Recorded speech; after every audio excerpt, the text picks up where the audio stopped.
Hi, folks. Good morning, good evening, good afternoon, wherever you're joining us from. Today, we have a very special episode of this podcast series that we are doing with Gurleen.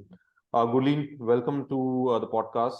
And before we get started, would love that our audience get to know a little bit about you.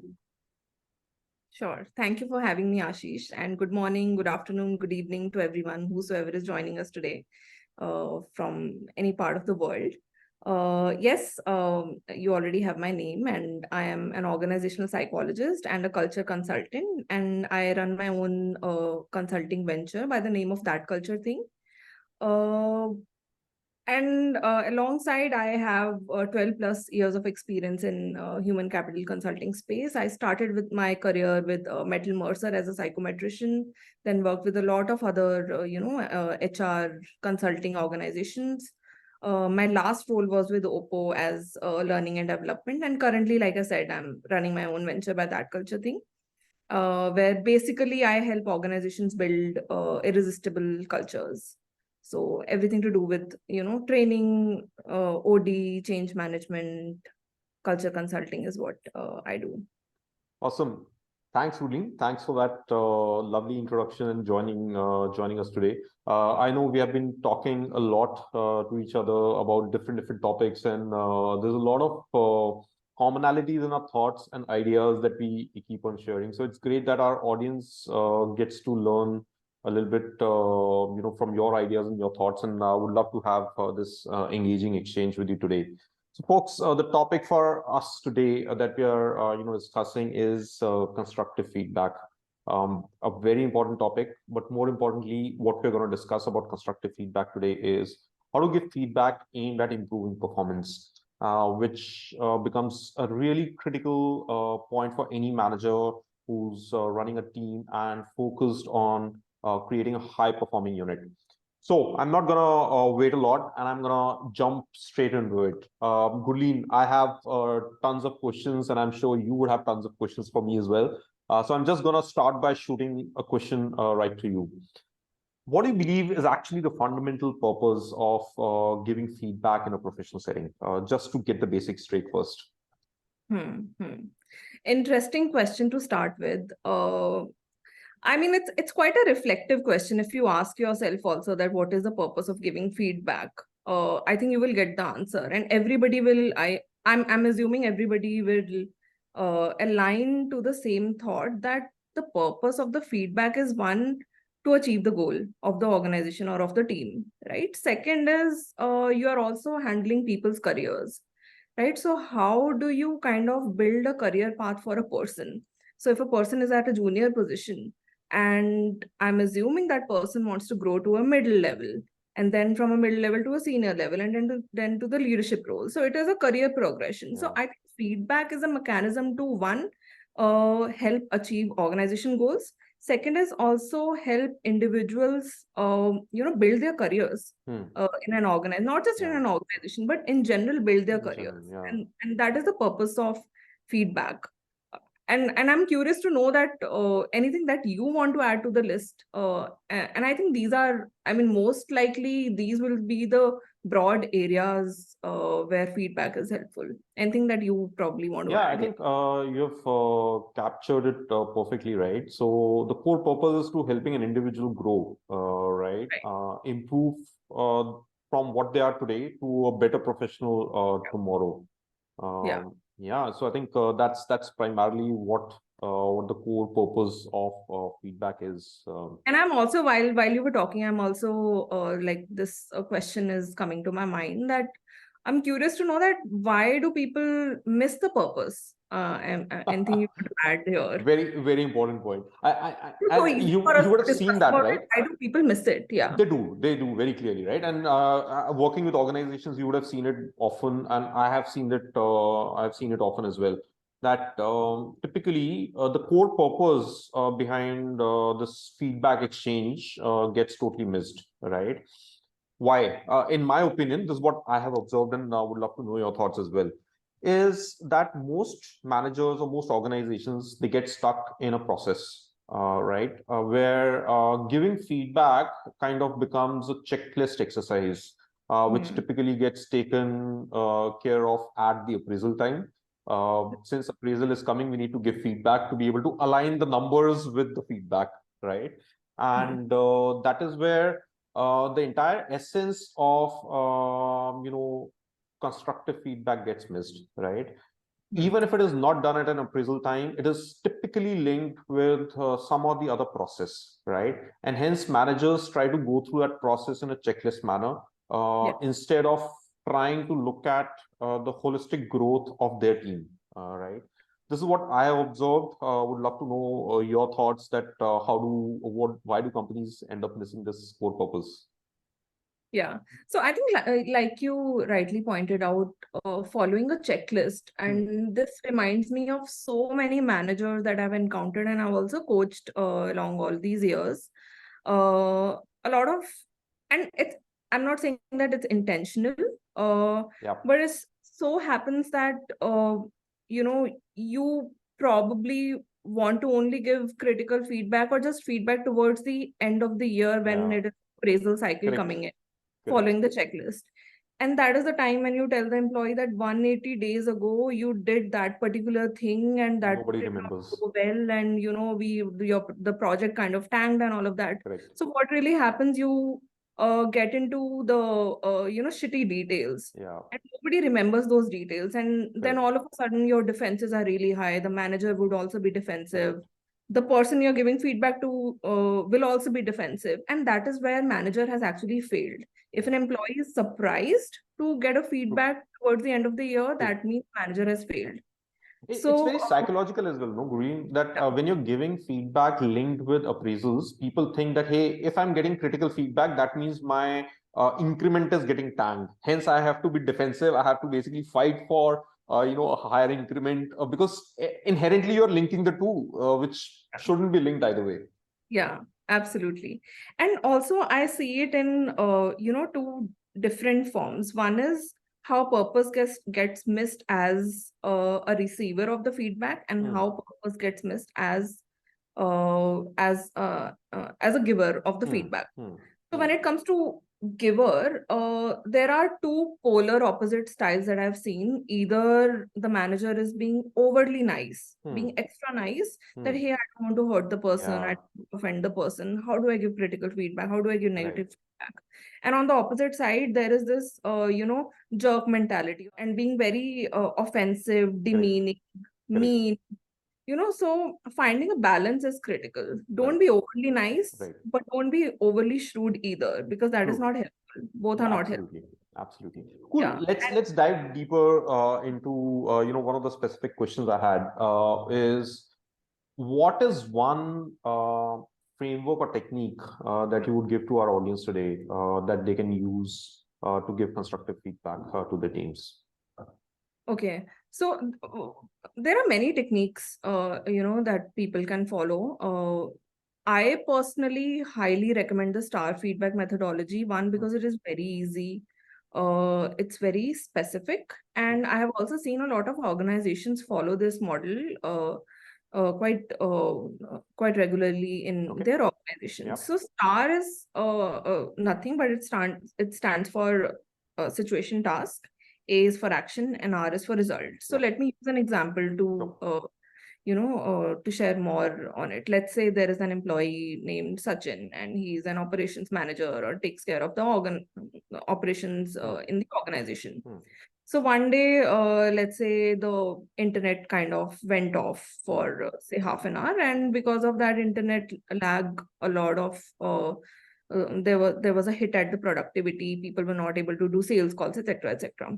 So now you have to give feedback to Sachin, and let's say it is a positive feedback. So you start with the feedback conversation with the situation that Sachin, yesterday, it was 3 p.m. when we lost the internet, and it was the busiest time of the day.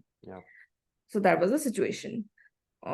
And now comes to the action. So what did Sachin do? Sachin, I really like that you proactively called up, the internet guys, and you complained and you called that guy right away, and the guy came and fixed the internet.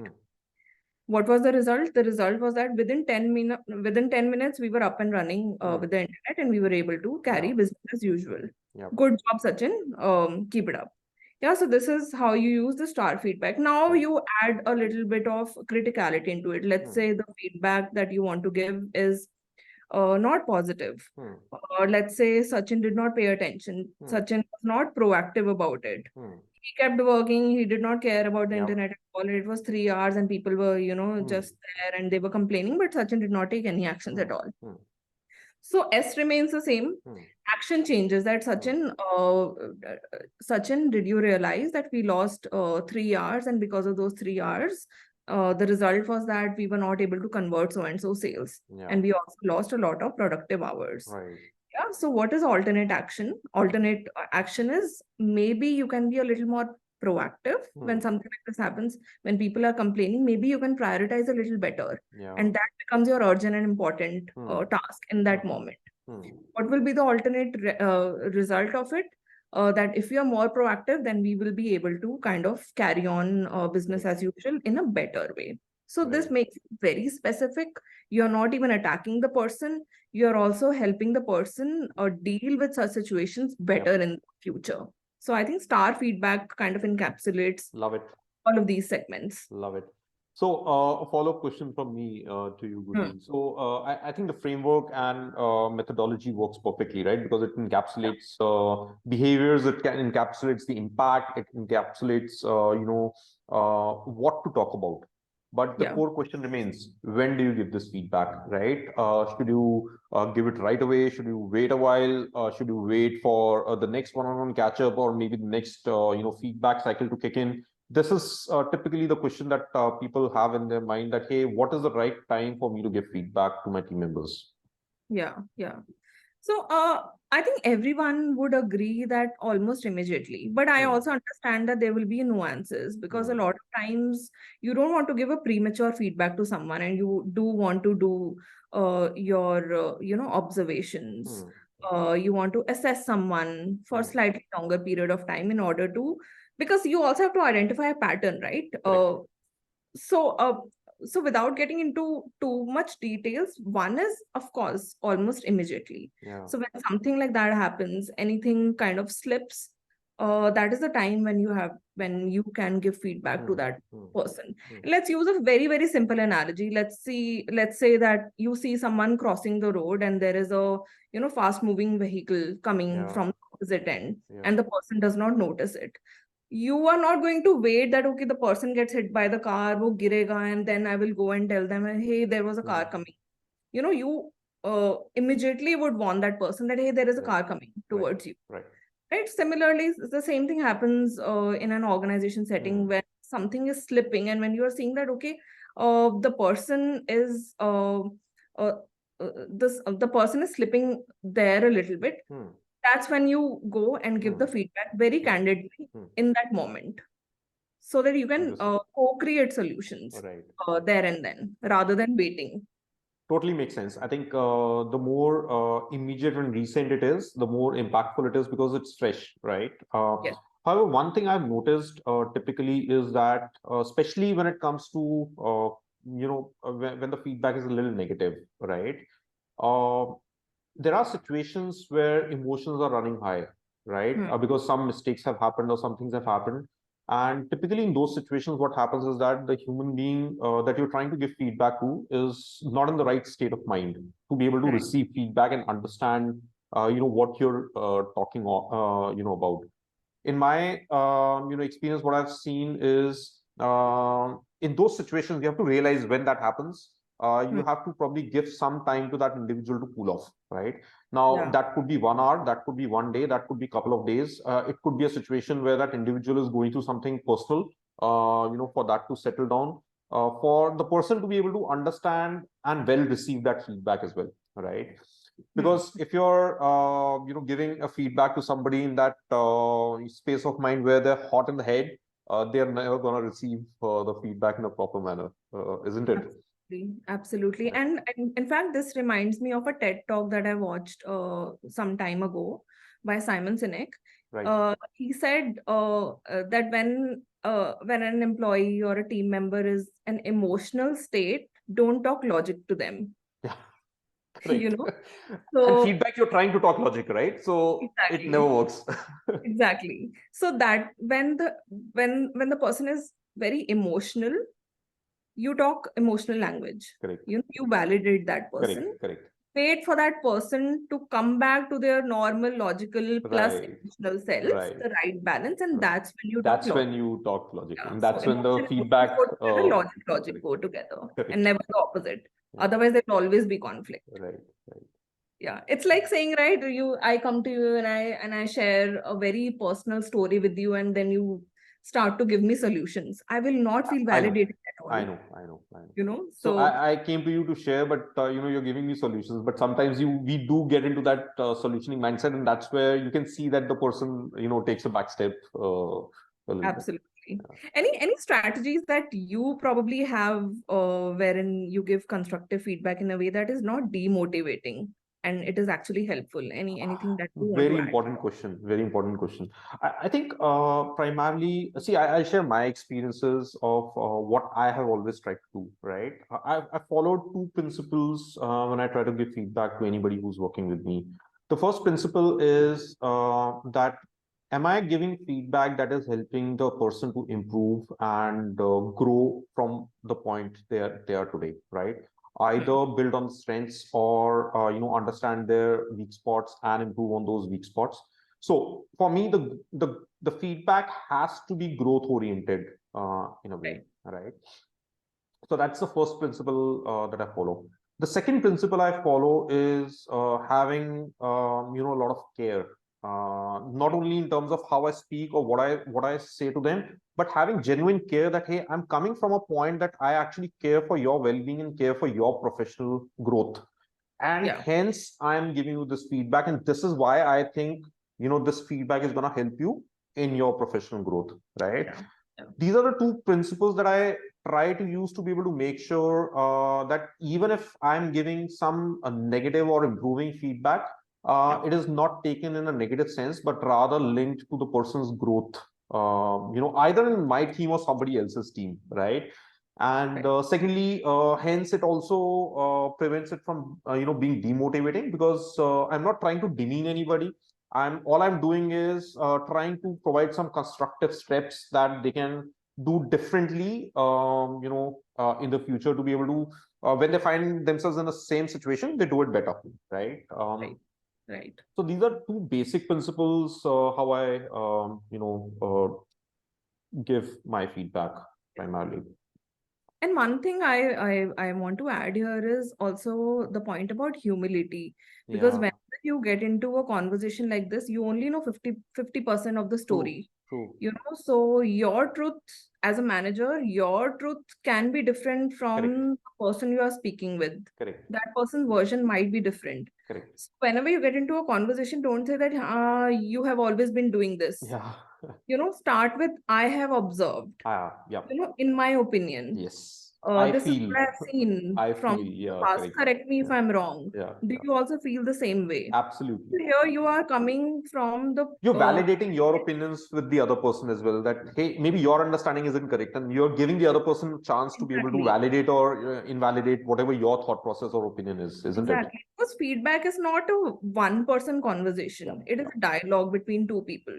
So correct. be humble about what you are also saying. Right. And also, I want to add that critical feedback should always be given in person. Totally.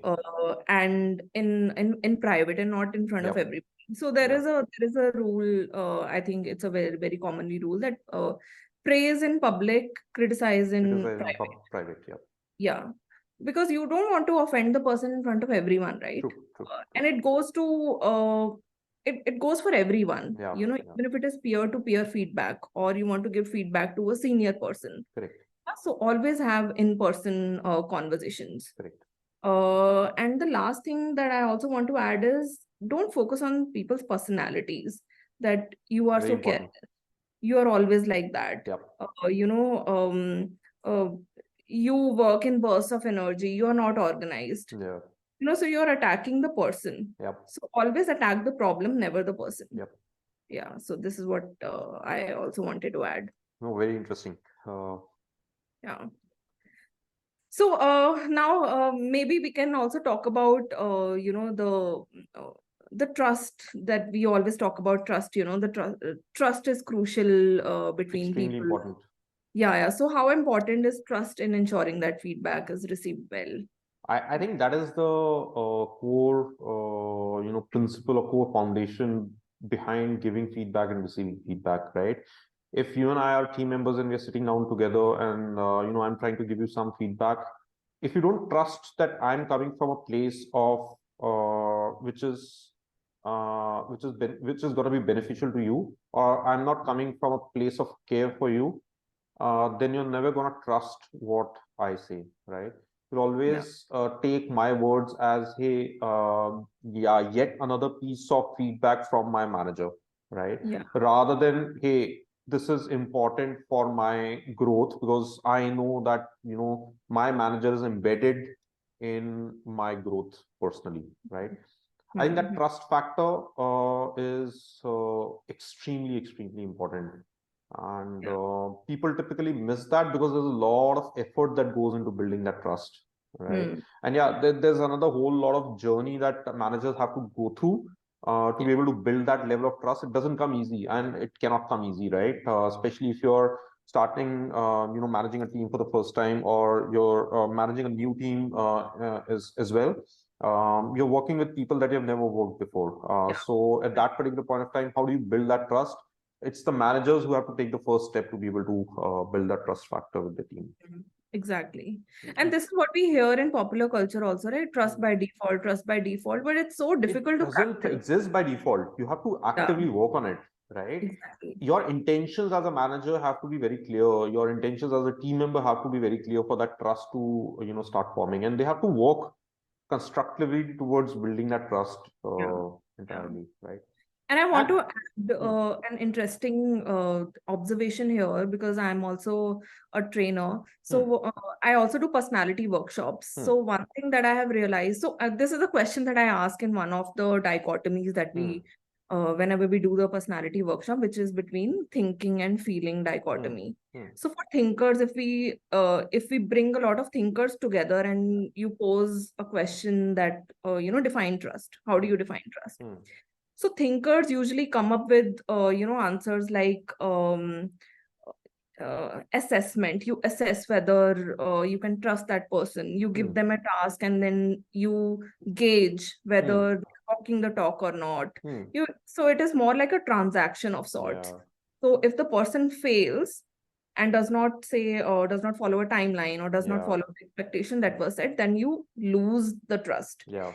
Then afterwards you start to get into this confirmation bias of sorts that you will cherry pick only those instances where the person is failing That are because proving you you have already correct made that up the your mind. person is lost your trust. Yeah. Yeah, exactly. And on the other side, when you bring feelers together and you Hmm, ask them, hey, define trust, it's very like interesting to hear their stories and their answers. They say things like, value of trust can only be treasured. How can you measure something like trust? yeah, You just trust. yeah, Sometimes it's a blind trust. yeah, yeah. So how different personalities also interact is so fascinating. Interesting. So when I say talk about trust, automatically my mind also gets into the psychological safety space. Correct, correct. Yeah, so Timothy Clark is a famous psychologist who's also authored the book on psychological safety. He Hmm, talks about these levels. It hmm, starts with belongingness. right. Yeah, so how intimate are we as a team? Do we Hmm, know each other true. slightly more personally? Hmm, Then the second level is cognitive diversity. Are we able to challenge each other openly? hmm, Because hmm. if you challenge someone you don't have a good relationship with, the person is going to get offended. Correct, But if you were to have a good relationship with that person, you're more likely to take the constructive correct, criticism better. correct, I'll correct. use a personal example. So my husband is my biggest cheerleader and he's also my biggest critique. So whenever Okay. he critiques me, I don't get offended. But Right. if it is someone who doesn't know me that well and that person critiques me, I am going to get very defensive. Correct. So it starts with belongingness. Makes Then sense. comes your cognitive diversity, where you can challenge each other. And the last stage is innovation. And that's where innovation happens, when you are able to challenge the status quo without hampering your personal Right. relationship. Right. Right. So psychological safety and trust go hand in hand, and they are crucial in creating a feedback, like an open feedback culture. Totally. Totally. I'm with you. So, Gurleen, what is one biggest myth that you've heard about constructive feedback? So myth, let me start with this scenario that we all have gone through. Let's say that you got a mail from your manager that there is a feedback conversation that we need to have. What is the first thought that comes to your mind? Most likely it's going to be a negative thought that, hey, Scared. Hey, am what's going to I getting happen? fired? Yeah. Is my appraisal gonna be so low? Yeah.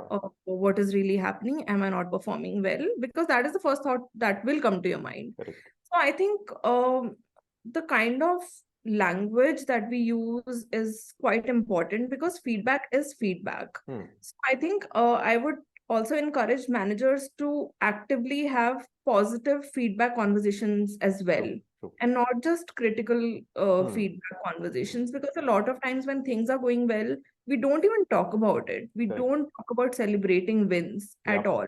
Only when something slips, that is when you think of feedback. And that is how we have reinforced this idea that whenever there is a feedback conversation, it has to be It critical. has to be negative or critical. True. Yeah. True. And second thing is critical. When we think of critical feedback, automatically we get into a very defensive mode. True. That feedback is either going to be very mean or Correct. demeaning and this Correct. and that. Correct. So it does not have to be mean. Yep. It does not have to be offensive. Yep. Feedback is just feedback. So this reminds me of, that radical candor by Gib, wherein she says you care personally and you Yep. challenge directly. Right. So I think, yeah, but the question was, what is the myth? The myth is critical feedback is mean and offensive, when it is not. Right. Right. Yeah. Right. Yeah. And one What myth, about you? one myth Any that myth? I, I think for me, the biggest myths that basically floats around, right, is feedback is one-sided. That only managers can give feedback to their team members.